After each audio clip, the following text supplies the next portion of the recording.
Hello friends, আপনার যদি Dream11 account থেকে অটোমেটিক টাকা কেটে নেয় তাহলে এই ভিডিওটি আজকে আপনার জন্য। তাই ভিডিওটি কোনো রকম স্কিপ না করে একদম শেষ পর্যন্ত দেখবেন। দেখো, আমি Dream11 অ্যাপ্লিকেশনটি ওপেন করেছি। আমার এই অ্যাকাউন্ট থেকে 363 টাকা কেটে নেওয়া হয়েছে।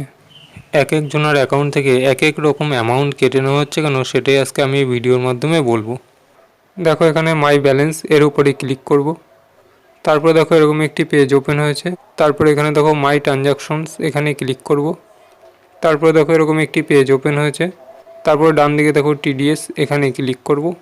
তারপরে দেখো এখানে আমার 363 টাকা কেটে নেওয়া হয়েছে, এর উপরে ক্লিক করব। তারপরে এখানে দেখো আমার টিডিএস বাবদ 363 টাকা 87 পয়সা কেটে নেওয়া হয়েছে। এই টিডিএস অ্যামাউন্ট আপনার প্রত্যেক ফিনান্সিয়াল ইয়ারেই কেটে নেওয়া হবে। এখানে দেখো আমার 363 টাকা নিট প্রফিটের উপরে 30% টিডিএস কেটে নেওয়া হয়েছে। প্রথমে দেখো অপশন এতে টোটাল উইথড্রয়ালস ইন ফিনান্সিয়াল ইয়ার। আপনারা জানেন ফিনান্সিয়াল ইয়ার শুরু হয় 1 এপ্রিল থেকে 31 মার্চ পর্যন্ত। অর্থাৎ আমি 1 এপ্রিল 2023 থেকে 31 মার্চ 2024 পর্যন্ত টোটাল উইথড্রয়ালস করেছি, অর্থাৎ অ্যামাউন্ট উইথড্র করেছি 1024 টাকা। টোটাল ডিপোজিট ফিনান্সিয়াল ইয়ারে 884 টাকা।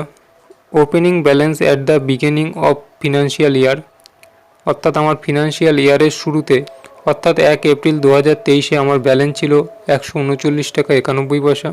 আর টিডিএস বাবদ কেটে নেওয়া হয়েছে উইথড্রলের সময় 9 পয়সা।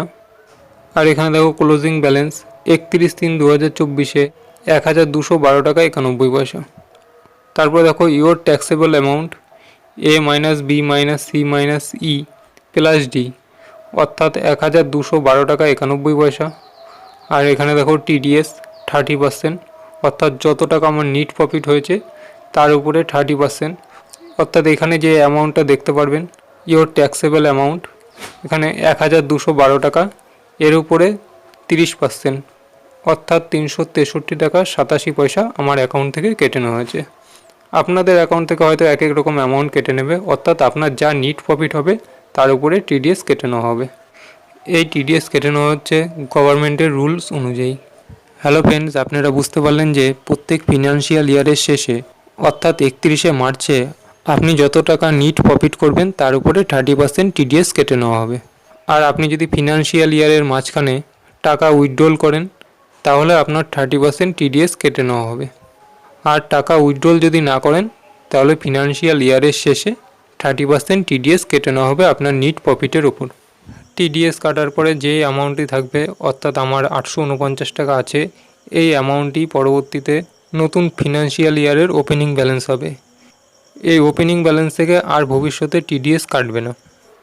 ভিডিওটি যদি হেল্পফুল হয়ে থাকে তাহলে লাইক করবেন এবং আমাদের চ্যানেলটি সাবস্ক্রাইব করে রাখবেন পরবর্তী ভিডিওর নোটিফিকেশন সবার আগে পাওয়ার জন্য। ওকে, থ্যাংক ইউ ফর ওয়াচিং।